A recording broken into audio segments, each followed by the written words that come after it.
Welcome into the Boys Collective episode number 15 right here on 105 Through the Fan here on YouTube. You can subscribe to 105 Through the Fan on YouTube, but also you can find us on all of our social media platforms on 105throughthefan.com, Instagram, Facebook, and also on Twitter. My name is Kevin Gray alongside Super Bowl winning scout and 1/4 of the G-Bag Nation, Bryan Broaddus. Bryan, good to see you on this Friday. How are we doing today? KG, we're doing great. We're on the road today for the G-Bag Nation, so we haven't been able to get out much in the last year because of the pandemic. So, yes, we're in Mansfield, Texas, and we're at Fat Daddy's. So, should be a lot of fun for our radio broadcast today, but nice to be with you as always, getting ready for these Atlanta Falcons. Appreciate you taking the time as always. Again, you can find me on Twitter at Kevin Gray Sports. You can find Bryan on Twitter at Bryan Broaddus. It is Game Preview Friday as your Dallas Cowboys take on those Dirty Birds from Atlanta, the Atlanta Falcons, coming in at 4-4. If the playoffs were to start today, the Atlanta Falcons would be the 7th seed in the playoffs. Meanwhile, the Dallas Cowboys would be holding down the 4 seed as the winner of the NFC East.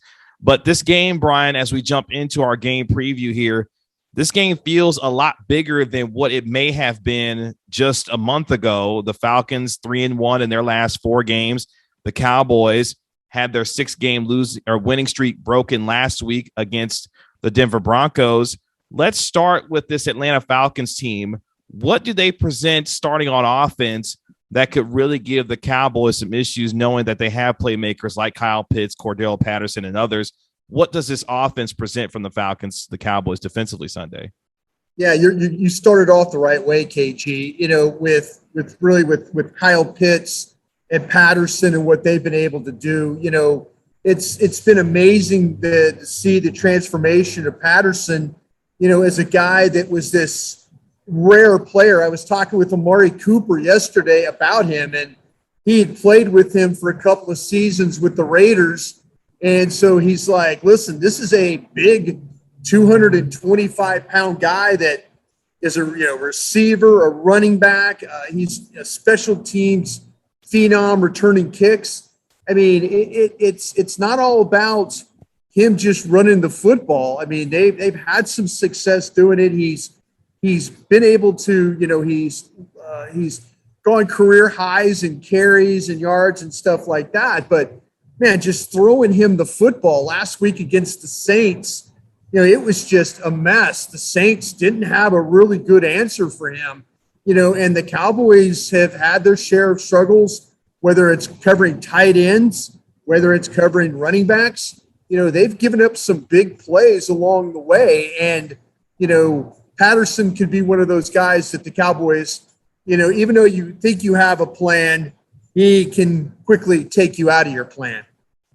The Atlanta Falcons have been using Cordell Patterson in a ton of ways. He's first on the team in rushing yards with 278 rushing yards. He's also second in receiving yards behind Kyle Pitts. He's got 459 receiving yards on the year. And for a team in Atlanta, averaging 28 points in 3 wins. They've won 3 out of their last 4. This is a rematch, of course, from last year's epic football game where the Cowboys were able to make a huge comeback. You got the watermelon kick from Greg Zuerlein. We'll get into the kicking situation a little bit later. But for Matt Ryan in this offense and for Dan Quinn, the revenge game of Dan Quinn, if you will, how does Arthur Smith go about attacking Dan Quinn's defense, knowing what he saw last week in terms of the Cowboys' inability to really stop the run, but also a team that does, and the Cowboys give up a lot of big plays in the passing game? Yeah, I mean, I think you hit the nail on the head there, KG. It's going to be Arthur Smith is going to – you got to remember where Arthur Smith came from, the Tennessee Titans. Mm-hmm. What's the Tennessee Titans really want to do? They want to run the football, and Arthur Smith was a big part of that ability to take a big back and try and hammer you if you're not good enough handling things on the edge. The Cowboys were really, really bad on that edge, whether it was Basham, Golston, Randy Gregory. They all had their turn of not doing a very good job of holding up on the end. And, we could see Arthur Smith come in here and say, you know what? We're going to run the football. We're going to see if you're good enough to stop. I mean, the Falcons are a big play action team. Even though they haven't had great success running it, they do have a back that's physical enough that if you're going to arm tackle, shoulder tackle, not wrap up, he will run through you. He, like I said, his size is impressive. And, he sees the tape. He's looking at it going, wow, those two Denver backs had that much success running the football. And I think that's something that the Cowboys need to be worried about. With Matt Ryan, they'll play action, they'll throw it. He's comfortable throwing it all. He's done it for a long time. But if you tell me that the Cowboys immediately are just getting gashed on the run and it's keeping the Cowboys offense off the field, that's a recipe for success right there, because we've learned that if the Cowboys don't generate first downs on offense, they don't sustain drives, and they don't score points, that puts their defense in harm's way. So if they're not on the field, that's another problem. So, and let's be honest, too, the Cowboys are 29th in the league, KG, when it comes to defending tight ends. And the next 3 weeks are going to be some big-time tight ends That's right. coming in here playing football against the Dallas Cowboys. And it starts with Kyle Pitts. And what they're doing is they're moving him more into bunch formations or closer to the tackle in order to match up with linebackers and safeties. So if you play him wide, he's going to pick up corners along the way. So, it's going to be, if you're the Cowboys – and you're giving up 77% completion to tight ends, that has to worry you going into this football game. I think what's interesting about Pitts, too, is that getting him matched up on linebackers, hello, Keanu Neal, you're going to have potentially a lot of work against Kyle Pitts. You can line him up in a lot of different places, so you may see him in the slot. Hello, Jordan Lewis. Hello, some of these corners may have to get out there and defend him a little bit also. I think what's interesting, too, you talked about the defense. No Randy Gregory now for the next 3 weeks, unfortunately, due to a calf injury, which for some reason, calf injuries and the Cowboys have just been married to each other this year. Now Randy Gregory is going to be out.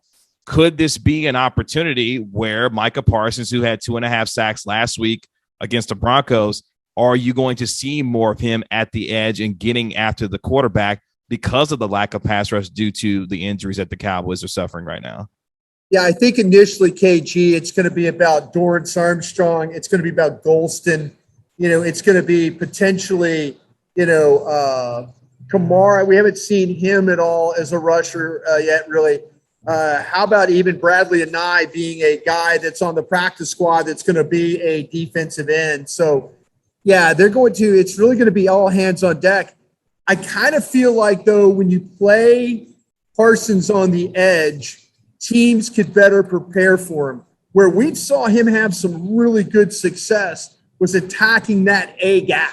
So maybe you play with Armstrong and those guys at the end, but then put Parsons as a rusher, that, say, fifth rusher, with the blitz, and try to attack the middle of the pocket and see if Matt Hennessy, the center, and Jalen Mayfield, the guard, the rookie guard, see if they can handle him attacking the middle of that formation. And if they can, Matt Ryan could surely get rid of the football. But I think it's going to be a mixture of more of Parsons attacking the middle, maybe long yardage situations we see him play out on the edge.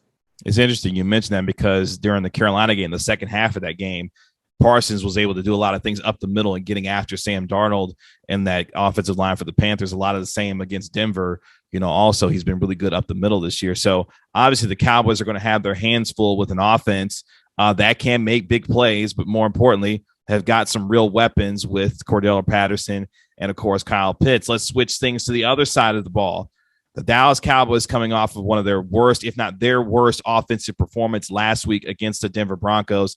Dak Prescott looked rusty coming back from the calf injury himself, the first time playing in 3 weeks. Uncharacteristic drops by Amari Cooper and CeeDee Lamb and others in that game, and just no real offensive rhythm for the Cowboys. Now, what's interesting is Ezekiel Elliott in 2 career games averages over 105 yards a game on the ground against the Falcons. Is this a game where the Cowboys could find themselves getting physical with the run game to attack I would call it light Atlanta Falcons front four and potentially get after them physically in the run game? Yeah, I think you're on to something, KG. We talked about last week, really, the Broncos, and like in the Cleveland game, they gave up some big chunk yards. The problem was the Cowboys never could get the game where they were ahead or they were even. And when that turned in, and really the Broncos made you one dimensional throwing the football, and you didn't protect well enough. You dropped passes. The quarterback wasn't accurate. So, yeah, I mean, you watch last week, the Saints game, the Saints, they had success running the football. Alvin Kamara was, I mean, him and the backs that they had carrying the ball that day, I mean, they were getting after this Atlanta front. And, it's like Deion Jones is a linebacker that he's really, really good. He's a good tackler. He's a little bit of a light guy. He'll bounce off blocks and stuff like that. But you're right. I mean, the Grady Jackson and Davidson and Bullard and those guys, they were struggling. They really kind of, Marlon Davidson, another guy that they've had is a second-round pick for them. They've had some guys that have just kind of struggled a little bit, though, playing the run. They don't get great pressure, but heck, we said it last week, KG. Denver was a team that really didn't get great pressure, but this team statistically doesn't. I think they have 11 sacks for the year. The Cowboys don't need to help them. The Cowboys need to find ways to try and run the football, try and get back to being what they were on first downs. This was a team that was averaging well over 7 yards a shot on offense on first downs. They're right now about 6.4 per, after last week's games and stuff like that. So, yeah, it's going to be about winning again on first downs. And I do think that they're going to have the ability to run the football in this game, though, and show a little bit more balance. Hopefully, Atlanta won't be making a bunch of chunk plays on you now and then putting you in a situation where it's a close game really back and forth. The Falcons are ninth worst in the NFL this year, giving up 123 yards on the ground per game. As I mentioned, Ezekiel Elliott averaging over 105 yards per game in his 2 career games against the Atlanta Falcons. The Cowboys this year had the fewest negative plays on offense in the NFL. And I think that speaks to your point on getting ahead and staying ahead of the chains on first downs to keep this Falcons defense off balance. Michael Gallup is returning for the Dallas Cowboys on offense this week at the wide receiver, who's been missing the last several weeks due to a calf injury himself. How important is Gallup's return going to be for the big play nature of this offense, given his ability to stretch the field vertically for Dak Prescott to potentially take some more shots down the field, especially with Gallup back now? Yeah, well, something we have to keep an eye on, KG, is that to get Gallup on the field, if they want to play him in normal down and distance situations, they could absolutely do that.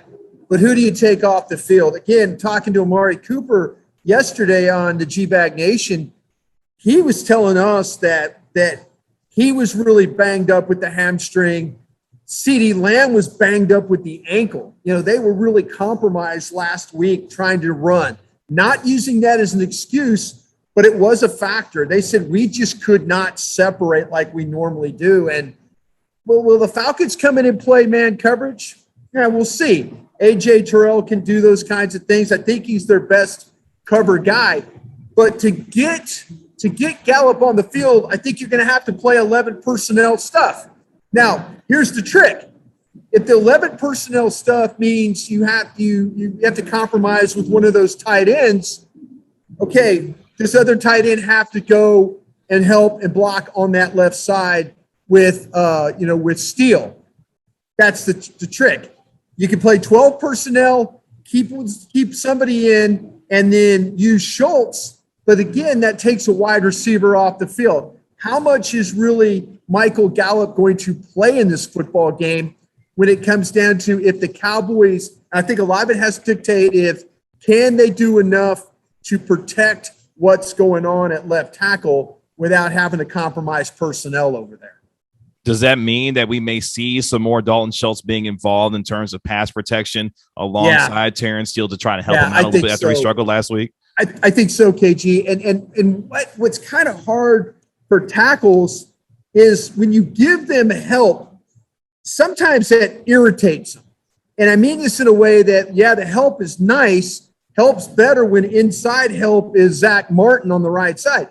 But sometimes these when they're like it's a tight end motioning across, or it's a wing, or it's in line, that those tackles and tight ends don't always work together. And then the tight end gets in the way of the tackle, like they're bumping and he gets bumped off and his hand placement's bad and his feet are bad because they're shoulder to shoulder and they're kind of bumping each other. Tackles sometimes hate when you help them. They hate it when backs try to chip, because sometimes the back will chip into the back of the tackle while he's trying to have his pass set, and that throws him off. So it's got to be clean over there. It has to be clean on that side, but hopefully Steele, I think they got to do what they did against the Chargers in week 2. If it's chip, if it's motion across and hit, if it's don't make Steele have to block 65 plays one-on-one. Just don't do that. Get him comfortable, help him as much as you can, but don't compromise the offense either, too. If you have to keep tight ends in, that's one less guy that's going out on the route right there. So, yeah, we could very well see a Dalton Schultz, McEwen, Sprinkle, somebody over there trying to help out during this football game. So as we continue with our preview, let's go into some X factors here for this game, because the Cowboys are coming into a game where I feel like when you start looking at their schedule, they're 6-2 right now. They take on the Falcons this week. Then they take on Kansas City before they welcome in the Las Vegas Raiders on Thanksgiving. This is starting to feel more and more as this week goes on, at least for me personally, like a must-win for the Cowboys, given how things are starting to tighten up in the NFC. Do you feel kind of that same way, given what we saw last week and what the NFC is starting to shape up to be? Yeah, absolutely. Now, I'll say this, KG. I kind of feel like that this is where the Cowboys were going to be. I didn't feel like they were going to win in Minnesota, and I didn't feel like they were going to lose to the Broncos. So 6-2 is kind of where it's at right now.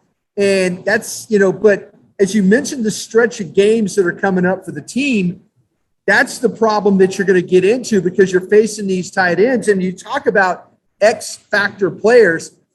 Dan Quinn has got to make the determination. Does he want to take Diggs and put him on Pitts? Even if Pitts is going to play down tight, remember back in the day when you had Byron Jones, he would carry the Philadelphia tight ends. He would carry, maybe it wasn't every single snap, but you saw Byron Jones covering. And maybe with Diggs, it's going to be about having to deal with Pitts. I'm going to take my chances, on the other side there with Gage and, and those receivers over there and Sharp and those guys. I mean, I just kind of feel like that maybe Lewis and Brown and those guys can match up. And if they match up, I think they'll be just fine. But I do worry about what's going to happen with Pitts and how he's going to play or how they're going to affect. Because, again, this could be the first game of 3 that we see how they're going to play against quality tight ends. And no Calvin Ridley in this game for the Atlanta Falcons offensively. Right. I think an X factor for me doesn't specifically go to one player, but goes to an aspect that the Cowboys have to improve on this week that they didn't do last week. They've got to tackle better. Yeah. Last week, they were trying to take the football away too much, allowing yards after contact, ball carries to continue downfield without actually tackling the ball carrier. You cannot do that against the Atlanta Falcons when this team gets out in space. Cordero Patterson is dynamic when he gets the football out in space, and you've got to find yourself wrapping up. So the Keanu Neals, the Leighton Vander Esch's, Anthony Browns, these guys are going to have to really participate and make sure that they are tackling ball carriers, because otherwise the Falcons can find – folks may not necessarily be scared of the Falcons, but if you allow them to make some big plays, this is a team that can hurt you a little bit. Yeah. They're capable of making big plays. That's the thing that you have to worry about with them, and especially with Matt Ryan. And you kind of think that Matt Ryan might be a statue standing back there. He moves well enough to buy time, but you have to make sure you get to him in the pocket. You have to get him down. I mean, there was game like the Saints were on him. They hit him, but there were times where he was able to escape and run for first downs, and it wasn't having to run for like 20-yard first. It's like running for 5 yards and getting a first down. So you're absolutely right. You get in that pocket, you got to make sure you tackle him, but you also got to make sure you tackle well on the perimeter as well. Also, for me, last one for me, Liram Hiralahu, the new kicker for the Dallas Cowboys. He replaces Greg Zuerlein, who unfortunately is on the COVID-19 list. All I'm hoping, Brian, is that this game doesn't come down to a field goal because while, yes, statistically, Hiralahu has actually been more accurate throughout his career as a CFL kicker, 83% versus Greg Zuerlein at 82%. I don't want this game coming down to a special teams play the way that it could potentially come down to in a close game, maybe like this. Yeah, you're absolutely right about that. I mean, I think that it's going to be, hopefully it won't come down to the kicker having to make a kick. The kickoffs are going to be the most important thing here. So, yeah, it's going to be interesting to see you don't want Patterson. You don't want him. Yeah. You don't want him bringing the ball back. You just don't want him. That's the thing. Make sure those kickoffs are completely out of the end zone there. As we wrap up here on the Boys Collective, our game preview for the Falcons taking on the Cowboys on Sunday. Brian, give me one or two things that you will be looking for specifically on Sunday that will give you indication that the Cowboys will win this football game against the Atlanta Falcons. Yeah, I think, KG, what you have to think about is really what's the health of this football team? What's the mental mindset of this team? Is it going to come out and establish right off the jump? At home, they tend to take the ball. If Atlanta's going to get the call, if Atlanta wins the toss and defers, then, now it's about the Cowboys coming out there and can you wash that bad taste of last week out of your mouth? But I'm going to keep an eye on the health of these wide receivers. I think Amari Cooper said it yesterday. Hey, CD was not healthy enough to run. He was not healthy enough with his hamstring. We'll see. Drops. This team doesn't have a lot of drops. That was the issue last week. So health, really ball security and concentration for this football team, and it's got to be more for the Cowboys too on the defensive side. Those first two series against Denver, you smacked them in the mouth and really did a great job. But then you allow them to gain confidence by running the football. I don't think they can allow the Falcons to get that kind of confidence and make this a game where it's just downhill running the whole time. And then, oh, by the way, Matt Ryan's going to throw for 300 yards off play action. And then Patterson's going to have another 115 running the ball. That's a recipe for bad Cowboy defense right there. I think the biggest thing for me is the Cowboys have got to stay on schedule. Last week, they were combined 5 of 17 on 3rd and 4th down. I like the aggressiveness from McCarthy. While they haven't necessarily been as successful as you want them to be on 4th down, I still appreciate the aggressiveness, and I think over time that will play itself out to even itself out. But for me, it's going to be the physicality in this game. We mentioned it earlier. The Falcons are not very good against the run. Ezekiel Elliott has been good against his team. Can he and Tony Pollard reestablish the physicality of this Dallas Cowboys running game to really take it to the Atlanta Falcons and set a tone from the outset that, hey, this is going to be different from what it was last week. We're going to be the team coming in, punching you in the mouth, and see how the Falcons respond to a game that they have to have, themselves, when it comes to the NFC playoff race. Yeah, I think both teams are really desperate for a win here. The Falcons are trying to get into the tournament, and the Cowboys are trying to find a way not to have to deal with the Rams or deal with Arizona if they're they're the 4th seed, and all of a sudden Arizona, the Rams ends up in the 5th seed. That would not be a very good matchup. I don't think. Those are two really, really good football teams. And one of them's going to win that division. The other's going to be the wild card, and whoever likely going to be in that 5 hole. And if you're the 4th seed, you play the 4, plays the 5. Playing the Rams or playing Arizona, I don't think is what you want to do. You want to try and get up into that 1, 2, or 3 seed if you can. A big game on Sunday, which can be heard right here on 105 through the Fan, starting at high noon. Pregame starts with Ari Timken and Bryan Broaddus at 9 a.m. on 105 through the Fan on Odyssey and the Odyssey app. You don't want to miss the Dallas Cowboys hosting the Atlanta Falcons on Sunday afternoon, a big one inside of Jerry's World at AT&T Stadium. For the Super Bowl winning scout, Bryan Broaddus, of course, 1/4 of the G-Bag Nation. My name is Kevin Gray. This has been the Boys Collective episode number 15. Again, you can subscribe to 105 through the Fan here on YouTube, also on Instagram, Facebook, and Twitter, and, of course, on 105throughthefan.com. We will be back on Monday to recap all things that happened with the Cowboys taking on the Falcons. Hopefully a win for your Dallas Cowboys. Brian, thank you so much for the time, as always. Have a good weekend and look forward to talk to you on Monday. Sounds good, KG. Take care. Appreciate it.